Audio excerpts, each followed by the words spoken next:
आपके समक्ष हाथ जोड़ता हूँ भाई साहब, अपना निर्णय बदल दीजिए। सीता अपवित्र है तो अपवित्र है, ये महानता का ढोंग मत कीजिए आप। हमारी माता के विरुद्ध हमें भड़काता है पापी। तेरे अंत से ही लोक अपवाद का अंत होगा। रुक जाओ।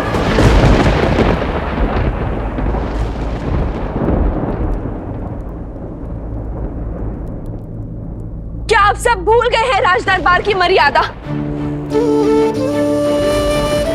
छोड़ दो इन्हें। यूं बल से किसी के मन को बांधना, ध्वनि को दबाने के पक्ष में ना तो श्री राम है और ना ही उनकी सीता। आज अयोध्या की प्रजा इसे पकड़कर दंड देने को आतुर है। वही कुछ क्षण पहले उसी के साथ खड़ी थी।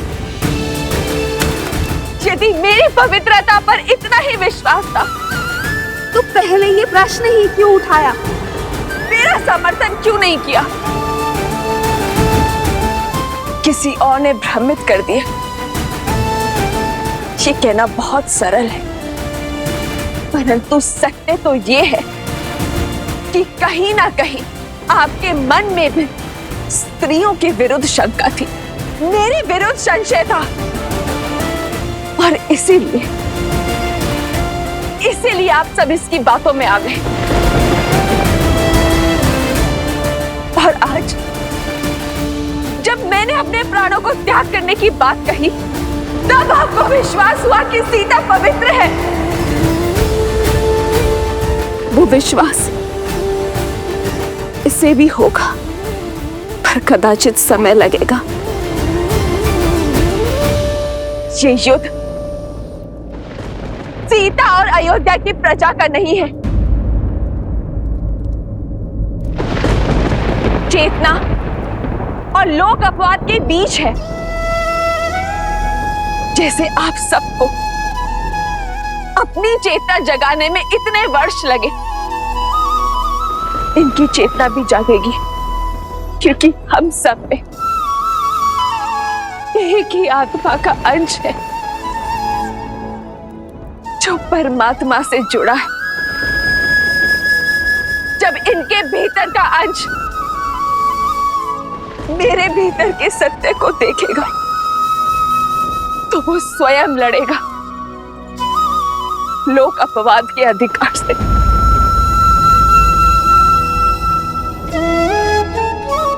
इनके भीतर की चेतना भी जागेगी जब मेरी चेतना इनकी चेतना को पुकारेगी।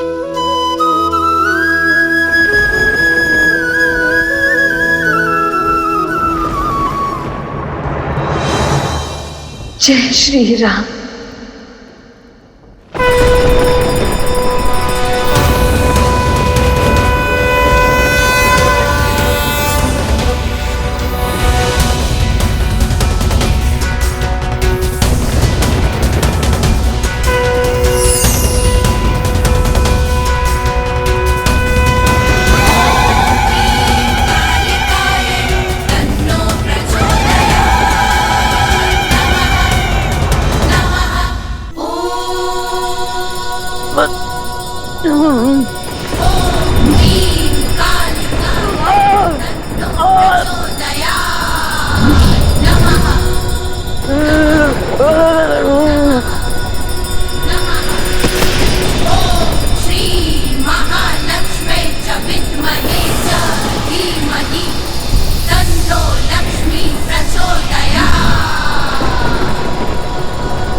माता, आपने मेरी रक्षा की। जिसने आप पर कीचड़ उछाले, आपने उसकी रक्षा की माता। आप धन्य हैं माता, आप धन्य हैं। मुझे क्षमा कर दीजिए। मैं आपकी पवित्रता को समझ ही नहीं पाया। मुझे क्षमा कर दीजिए माता, मुझे क्षमा कर दीजिए।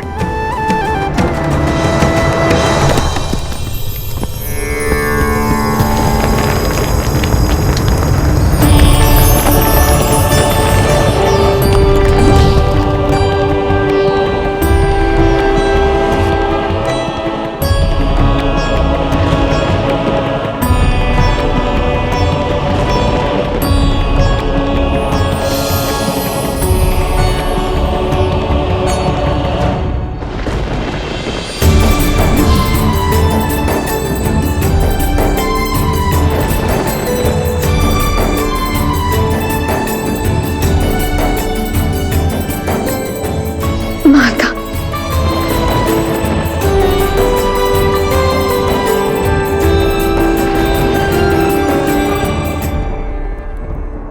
माता,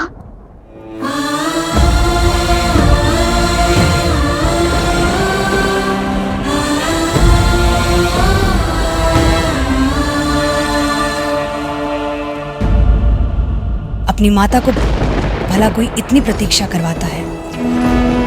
तुम्हारे हर दुख, हर कष्ट, हर पीड़ा, हर निर्णय की साक्षी हूं। इतना सब कुछ क्यों सहा पुत्री? मुझे पुकारने में इतनी विलंब क्यों कर दिया पुत्री? बिना अपने कार्य संपूर्ण किए मैं कैसे आ जाती? किंतु अब मेरा हर कर्तव्य पूर्ण हो गया माता।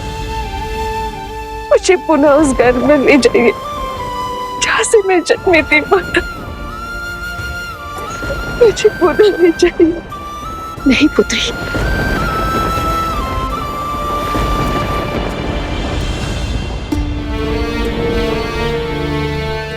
पुत्री, राम इस समय राज धर्म के बंधन में बंधा हुआ है। उसके मौन को उसकी स्वीकृति मत समझो। बदल दो अपना निर्णय, उसकी उलझन को समझो। अपना निर्णय बदल दो।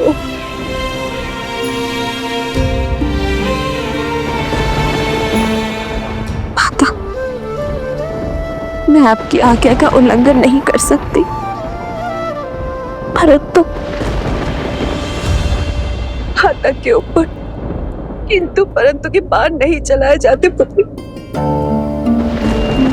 राम को विश्वास था तुम पर कि तुम उसको समझोगी, उसका साथ दोगी। क्या है माता, और उनका विश्वास उचित भी था, किंतु आज उन्हें भी विश्वास जताना होगा कि उनकी सीता का ये निर्णय भी उचित है।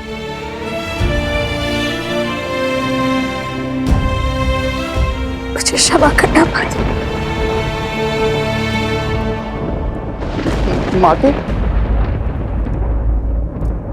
माता, मुझे क्षमा कर दीजिए माता, क्षमा कर दीजिए। मेरी मति मारी गई थी कि मैंने आपके विरुद्ध ऐसा सोचा और ऐसा घोर षड्यंत्र रचा माता। मैं क्षमा प्रार्थी हूँ माता, मैं क्षमा प्रार्थी हूँ।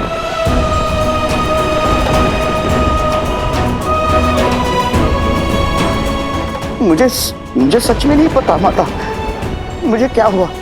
मैं तो आपके दर्शन करने के लिए अयोध्या आने वाला था, परंतु अचानक से न जाने मेरे मति पर एक धुन सी छा गई।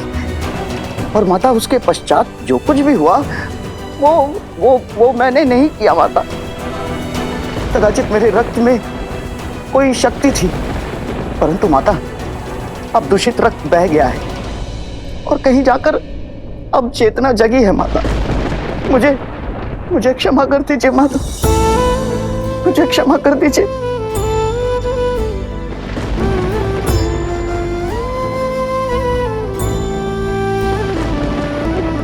अपना निर्णय बदल दो सीते, बदल दो। हमें छोड़कर मत जाइए माता, हमें क्षमा कर दीजिए माता, हमें छोड़ के मत जाइए माता, हमें क्षमा कर दीजिए माता, हमें छोड़ के मत जाइए माता, हमें क्षमा कर दीजिए माता, हमें छोड़ के मत जाइए माता, हमें क्षमा कर दीजिए माता, हमें छोड़ के मत जाइए माता।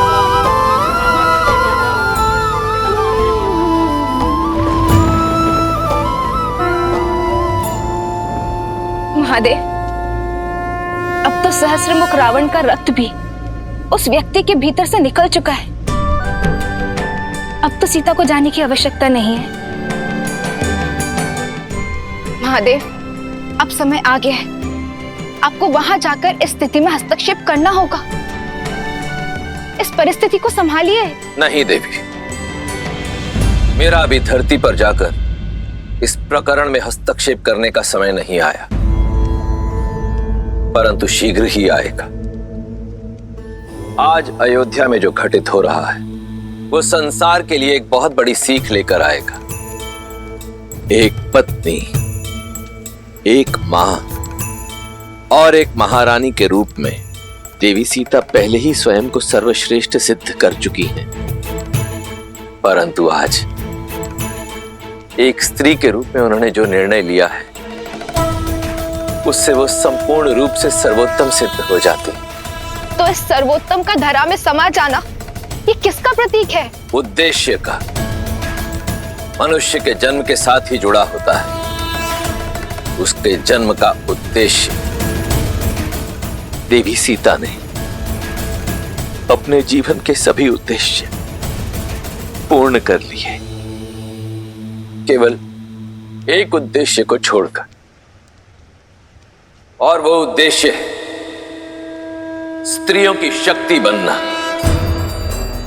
जिसे वो आज पूर्ण करने जा रही हैं देवी। अग्नि परीक्षा को अस्वीकार करके भी अपनी पवित्रता का प्रमाण देकर उन्होंने संसार की सभी स्त्रियों को बल दिया है, और अब धरती में समा जाने का निर्णय लेकर वो इस संसार को एक अत्यंत महत्वपूर्ण संदेश देने जा रही हैं। उठिए, खड़े हो जाइए आप सब।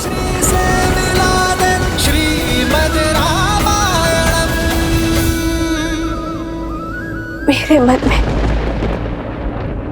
आप सबके प्रति कोई दुर्भावना नहीं है। आपकी माता समान महारानी को आपसे कोई असंतोष, कोई अप्रसन्नता नहीं है, बल्कि मैं तो सदा अपनी अयोध्या को सुख का आशीष दूंगी।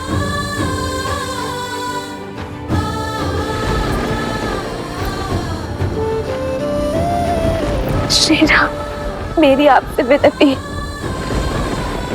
मेरे जाने का दोष मेरे अयोध्या पर मत मधिएगा।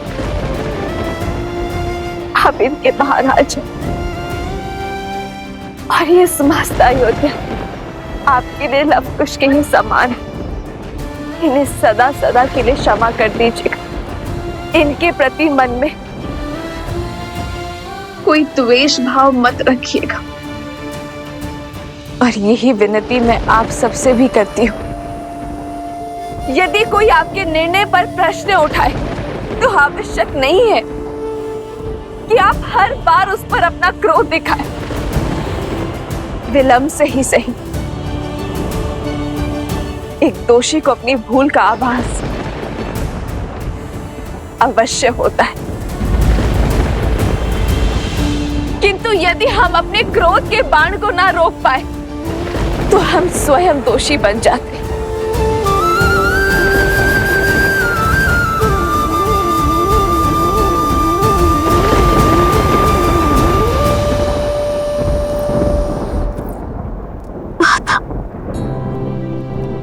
दर्शनी, कदाचित मेरे जाने के पश्चात इस रघुकुल को आप दोनों की सबसे अधिक आवश्यकता हो सकती है। यदि आप दोनों ही टूट गए तो इन्हें किसका सहारा होगा?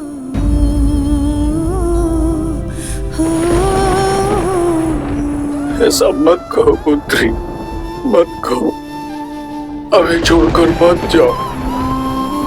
नहीं सीता, सीता नहीं।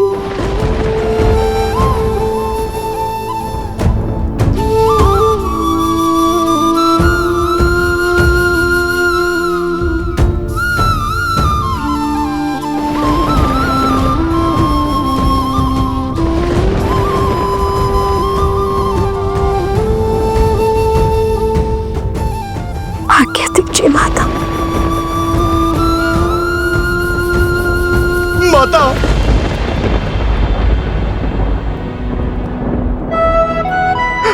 माता। हनुमान, नहीं माता, मैं आपको कहीं नहीं जाने दूंगा माता। आप चाहे जो तर्क दें, जो बात कहें, इस बार ये आपका पुत्र सिया राम का वियोग नहीं होने देगा माता।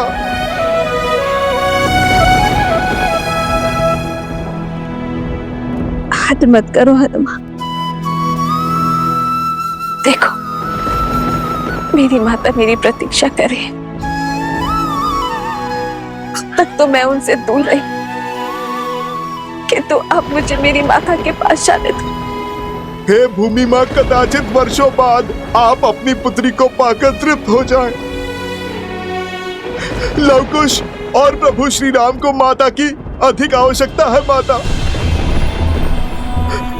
माता आहत है, क्रोधित है, इतनी परीक्षाओं से अप्रसन्न है।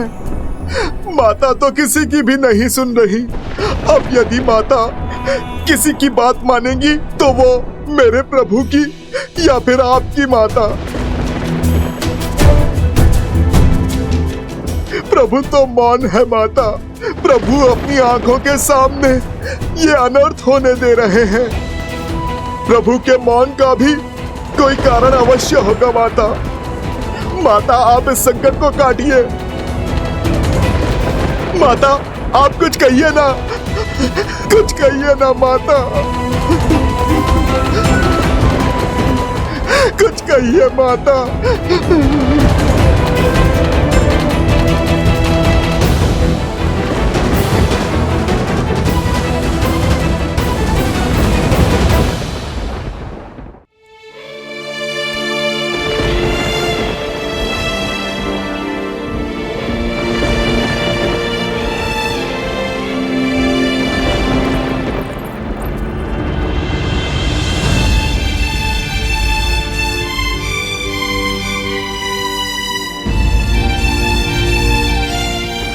हनुमान को मैंने तुमसे पहले अपना पुत्र माना है। ये तुम्हारे बड़े भैया है, सदा इनकी बात मानना। भले ही तुम्हें मैंने अपने कोख से जन्म नहीं दिया, किंतु तुम जैसा पुत्र पाकर कृतार्थ हो गई मैं हनुमान। शांति, भक्ति, दया, सहिष्णुता और विश्वास अपने छोटे भाइयों को भी देना। अपने और अनुजों का ध्यान रखना। और अब मुझे जाने दो हनुमान। एक माता की विनती अपने पुत्रों से। नहीं माता, मेरे समक्ष हाथ जोड़कर आप मुझे पाप का भागी मत बनाइए माता।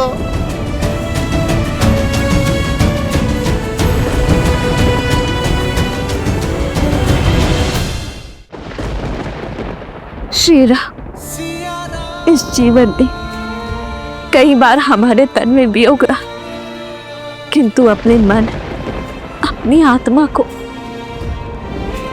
सदा आपके समीप पाया है। नियति और नारायण से एक ही विनती है, हर बार सीता को श्री राम ही मिले, किंतु अब किसी भी जीवन में वियोग का दंश न दे। जहां हम साथ रहकर भी साथ न जी पाए।